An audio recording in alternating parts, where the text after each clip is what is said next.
Tadi kita orang baru je keluar exit Seremban, tiba-tiba cuaca terus rau. Dengan tak standby apa je, kita orang pada video kali ni kita nak pergi ke Penang. Tapi kita bawa bajet dalam 300 je dengan skuter Maxi daripada Kimco ni, AK550. So kita nak experience. Kita pergi kejap je, quick escape. Esok dah balik lah.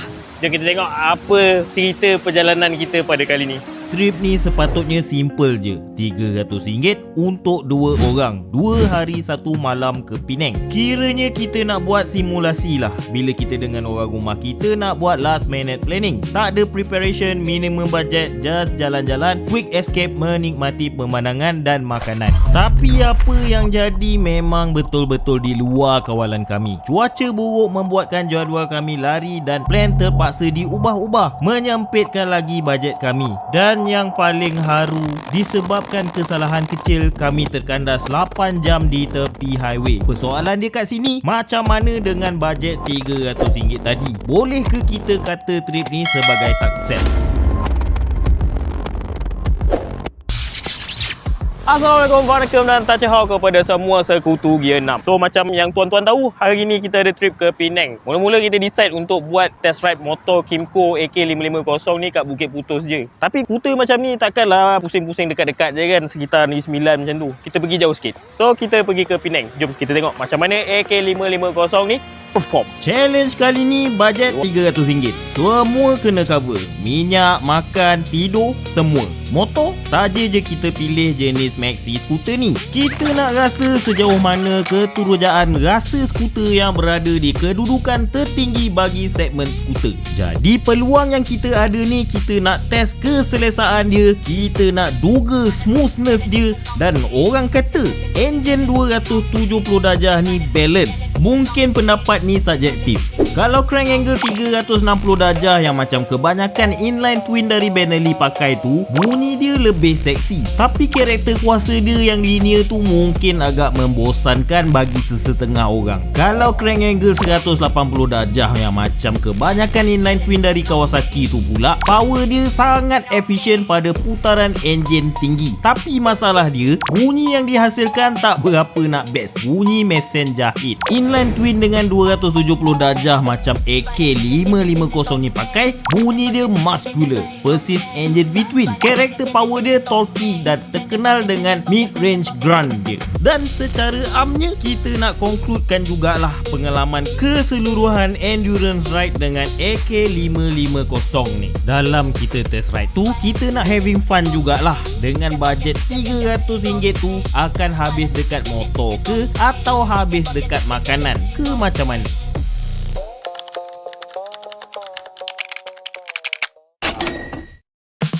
Jadi kita start journey ke Penang kita dengan bajet masih berbaki RM300. Sebab pagi Sabtu tu kami ada urusan masing-masing. Kami mula bergerak dari Seremban pukul 2.30 petang. Tapi masalahnya masuk je highway, hujan terus sambut. Dan bukan hujan biasa, hujan yang buat kami terfikir patut ke kami teruskan ride kita pada kali ni. Tapi apa-apa pun, ride tetap ride. Apa-apa pun kita isi minyak first kita kat arena Seremban dulu. Dan sebagai rider, bila hujan macam ni, kita selalu juga terfikir, alah ni hujan setempat je ni, kat depan nanti mesti tak hujan.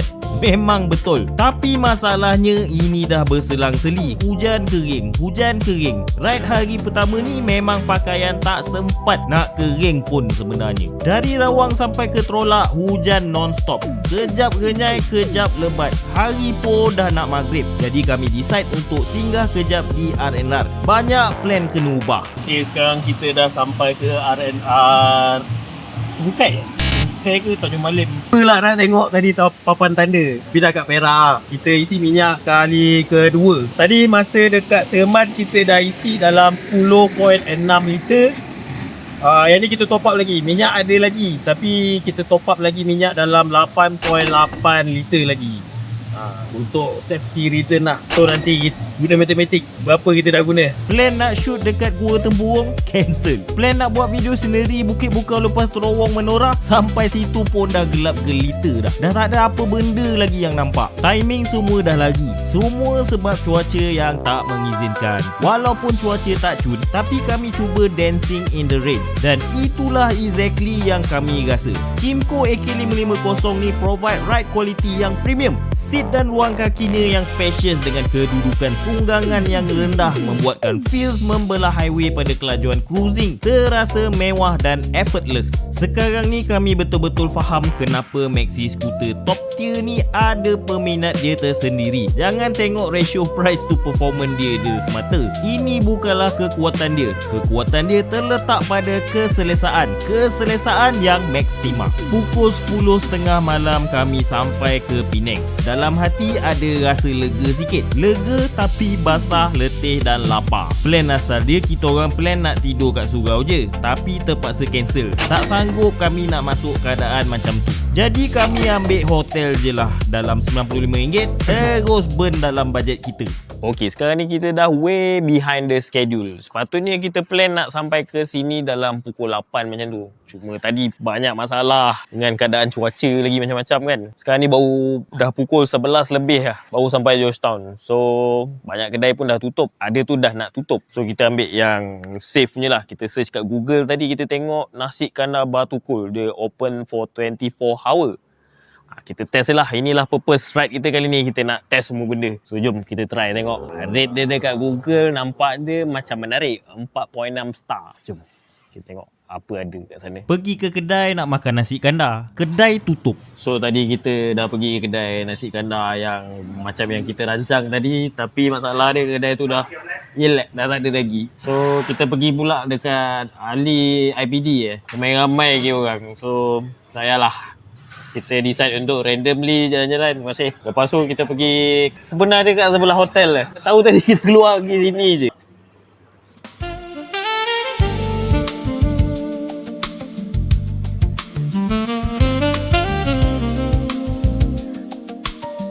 So, aku bawa sedikit ni. Dia suruh try ni. Yes.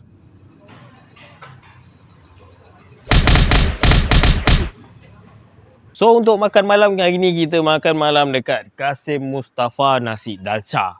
Kita tak pernah review makanan lagi, tapi untuk scoring system dia memang kita tak tahulah. Tapi sebab rasanya perfect, tanpa sebarang kecacatan. Kalau makan penuh je 5, kita bagi 5. Berapa kena tadi? Dalam RM34, 50 sen. Untuk kita orang yang orang Seremban ni rasa tu memang cukup berbaloi lah. Nak kata murah, sebenarnya murah juga agak kan. So, daripada balance tadi, tolak RM34.50. Well recommend. Sebelum balik ke hotel, kita isi minyak full tank semula. Senang esok kurang satu benda nak dirisaukan.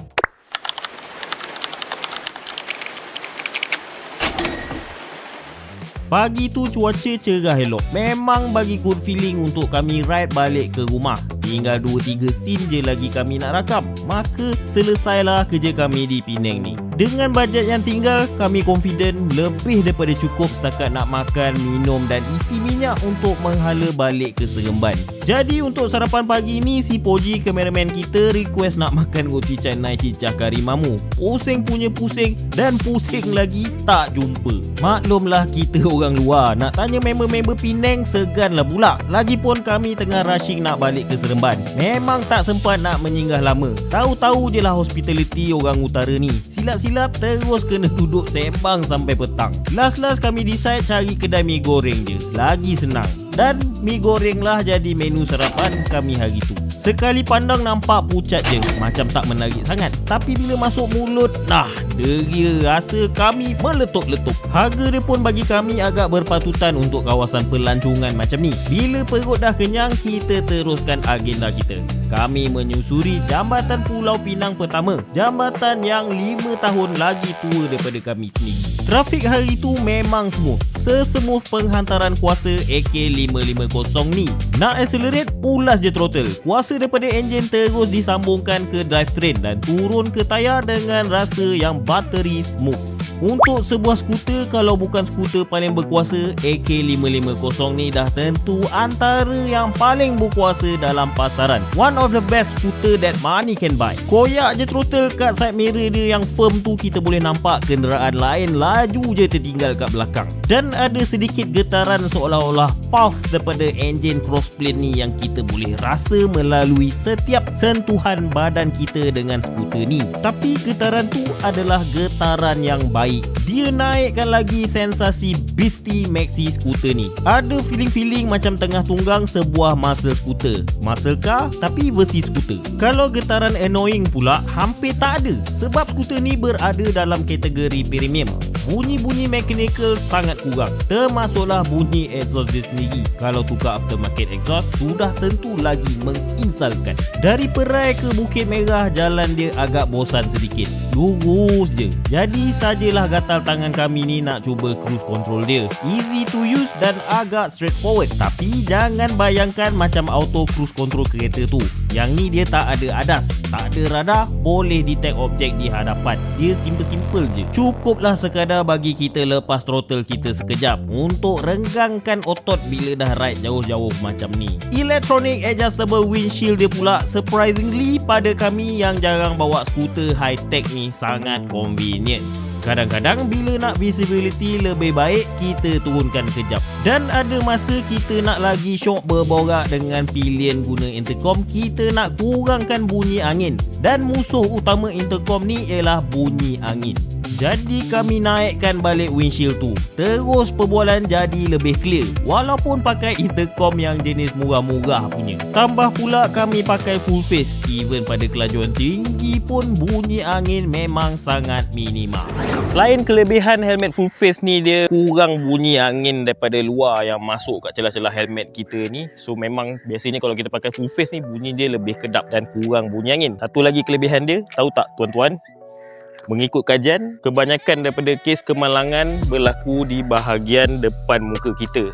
Kalau mengikut kajian tu, dalam 45% kemalangan berlakunya impact di bahagian bawah daripada dahi kita. Maknanya kawasan ni lah. Kalau kat kawasan ni dia luas, mungkin boleh mendatangkan kecederaan belah dagu kita, pipi apa semua. Kalau terseret ke apa, dah kena muka handsome tuan-tuan tu sekarang memang kurang handsome sikit kat muka tuan-tuan. So eloklah kita cari satu helmet full face jenis macam ni. Satu lagi helmet full face, kalau daripada jenama Gregshaw Gladian ni, dia punya visibility tu agak bagus untuk sebuah full face. Ramai orang dia tak suka pakai full face sebab visibility tu kurang sikit. Macam kita tengah bawa tu, kita nak menoleh kiri ke kanan tu, nampak macam benda hadang. Tapi helmet ni direka dengan begitu baik sampai dia punya visibility tu agak bagus untuk sebuah full face. So tadi kita ada display dua jenis design dia lah. Yang sebenarnya untuk Gregshaw Gladian ni dia ada 6 design untuk setiap jenis. Macam ni yang color plain macam ni dia ada 6 color. And then jenis yang ada grafik ni pun dia ada 6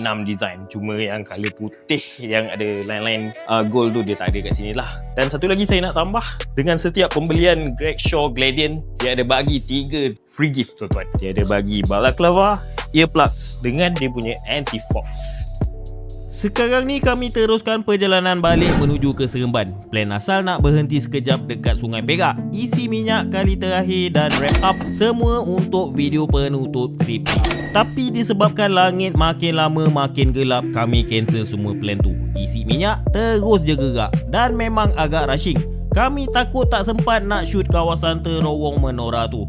Hari tu masa datang pun dah tak sempat. Dan sebab terlebih rushing itulah, tanpa kami sedar, itulah detik mula masalah besar yang bakal kami tempuhi kejap lagi. Sampai je kawasan terowong Menora ni, ingatkan dapatlah shoot scenery yang cantik. Sekali jam teruk pula. Kalau pada lebuh raya ni memang marvelous lah. That's why lah nama dia Premium AK550. Dia punya precision, suspension setting, semua memang direka untuk kegunaan ni.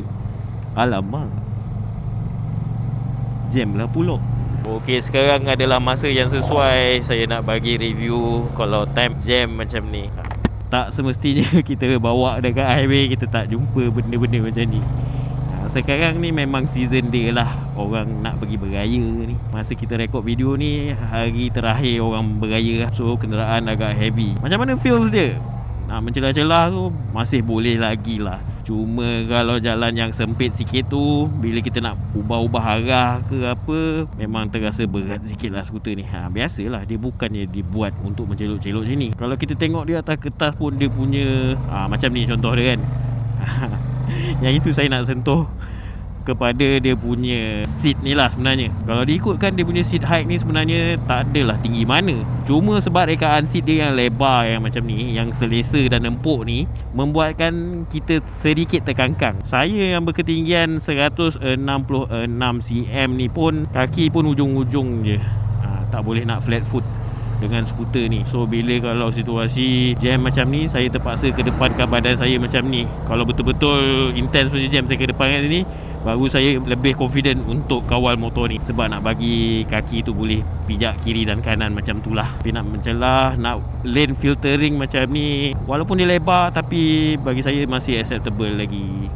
Sampai je di Ipoh, langit mula gelap. Gelap segelap-gelapnya. Kat situlah kami dah tahu cuaca buruk memang dah tak boleh dielakkan lagi. Asalnya ingat nak redah je all the way sampai Tapah, baru berhenti makan.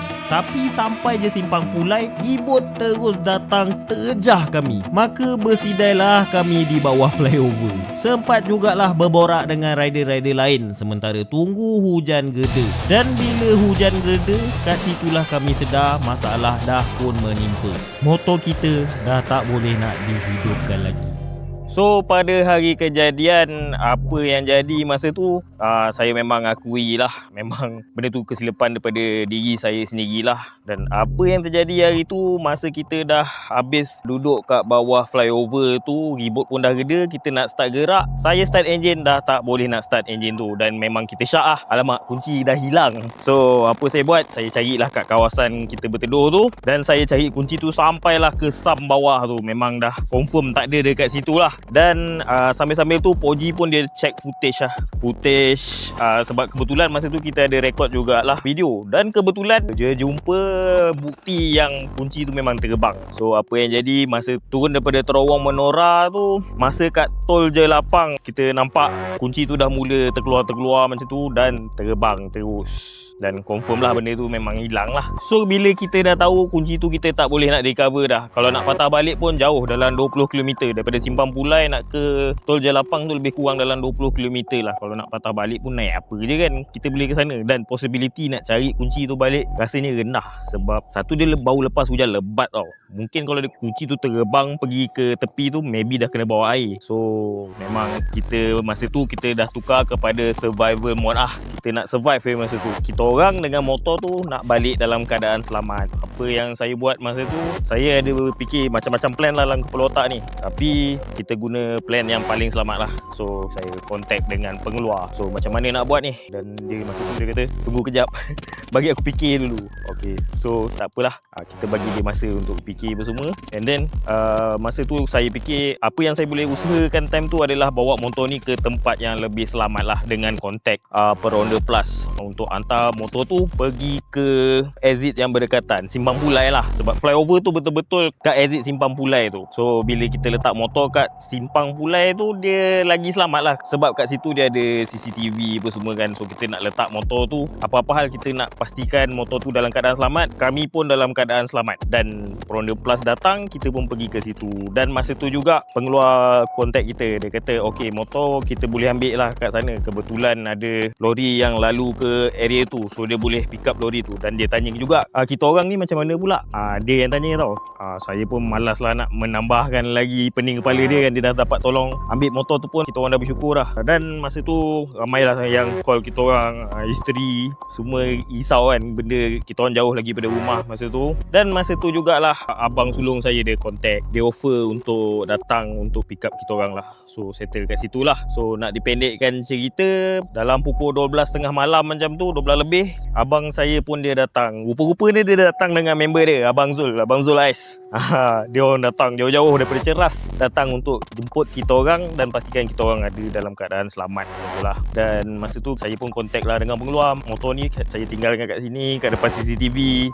Dan dalam masa yang sama saya kontak juga driver lori, saya ambil gambar, nak tunjuk dia lah kat mana senang dia nak cari kan. Dia kat depan Office Plus dia pun senang cari. So Alhamdulillah lah 12.30 abang saya dengan Abang Zul datang jemput, dan gebuk-gebak apa semua dalam pukul 4 pun kami selamat sampai ke Seremban.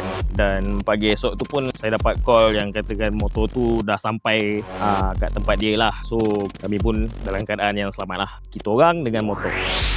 Disebabkan kelang kabut nak kejar masa, semuanya bermula masa kami last isi minyak kat Sungai Perak. Sebab lalai tak tutup zip poket, habis misi ride kita. Tapi kita boleh belajar sesuatu kat situ. Dan benda yang kita boleh belajar daripada trip ni, nombor 1, setiap kali keluar rumah untuk ride, maklum dan update kepada orang terdekat dengan kita. Kalau boleh share location dekat WhatsApp, supaya kalau jadi apa-apa emergency, diorang tahu kat mana last lokasi kita. Nombor 2, bila ride jauh jangan kilang kabut. Bila dah rushing nanti kita mula lalai. Benda kecil pun boleh jadi malapetaka pada kita. Nombor 3, ride perjalanan jauh, make sure bateri handphone kita penuh, dan paling baik bawa power bank sekali. Bila situasi emergency macam ni, handphone tu lah penyelamat kita. Nombor 4, bagi yang bawa motor jenis yang pakai kunci keyless ni, make sure keyless device tu sentiasa dengan kita. Kalau boleh attach dengan rantai kat dalam bag atau push bag yang selalu kita pakai. Elakkan letak dalam poket atau tempat yang senang membuatkan device tu tercicir. Mungkin kalau keadaan tenang, biasa kita akan perasan bunyi warning ataupun indikator kat meter tu bagi amaran. Tapi situasi rushing, lari dari cuaca buruk, pakai pula intercom sekuat-kuat alam, memang tak perasan apa. Dan yang terakhir, nombor 5, keluar jauh dari rumah kalau kita bawa bajet yang minima. Bajet kecil lah orang kata. Bukan tak boleh buat, tapi risiko dia tinggi. Bayangkan kita kat situasi yang sama macam ni dan duit kita betul-betul ada RM300 je. Kalau jadi apa-apa macam ni, memang pisang lah nak balik rumah. Jadi apa-apa kat tengah jalan, memang kita mati kutu. Plan lah perjalanan anda sebaik-baiknya. Dan kat sini kami nak bagi penghargaan lah, jutaan terima kasih kepada mereka-mereka yang membantu kami pada hari kejadian. Memang tak dapat nak zahirkan dengan kata-kata semata-mata. Semoga Allah Ta'ala memberikan balasan yang baik-baik dan melimpah ruah kepada mereka-mereka yang terlibat lah. Saya nak membagi kredit dan jutaan terima kasih kepada abang sulung saya, Abang Zul Ais, yang sanggup datang tengah-tengah malam. Memang tahu perjalanan daripada Ceras, daripada KL tu nak datang ke Ipoh memang makan masa yang panjang juga. Nak bagi kredit juga kepada isteri saya, isteri Fauzi, kerana faham dengan situasi kami. Masa tu terpaksa balik lambat sebab ada masalah ke sana, dan diorang pun banyak keep in touch, tanya macam mana, okey ke tak, ada apa-apa boleh diorang tolong. Dan saya nak kredit juga kepada beberapa individu yang menolong kami pada hari kejadian. Zulfa, Abang Syah daripada Kedah, Abang Peronda Plus yang ambil kami bawa ke tempat selamat. Dia bawa ke tempat selamat, tapi dia bawa kami kat kedai depan tu tau. Tapi motor tu dia salah faham. Motor tu sebenarnya kami nak letak kat office sebab nak CCTV tu kan. Dia dah hantar kita orang dekat restoran makan kat situ. Jauh jugalah dengan Plus office tu. So ada satu masa tu Koji dia dah memang tak larat lah. Saya bagi dia rest je lah. So saya tolak motor tu sorang-sorang nak ke Office Plus tu. Tapi datang satu hamba Allah ni, Bro Aiman. Dia daripada Rawang kalau tak silap saya. Dia datang untuk tolong saya tolak motor tu. Kalau saya sorang-sorang pun pisang kat tu. Banyak orang menolong kita pada hari kejadian lah. Jutaan terima kasih pada dia orang lah. Okay, setakat ini sajalah video kita pada kali ini. Jangan lupa tekan button like, share dan subscribe YouTube channel Gear 6 sehingga kita berjumpa di video yang akan datang. Assalamualaikum.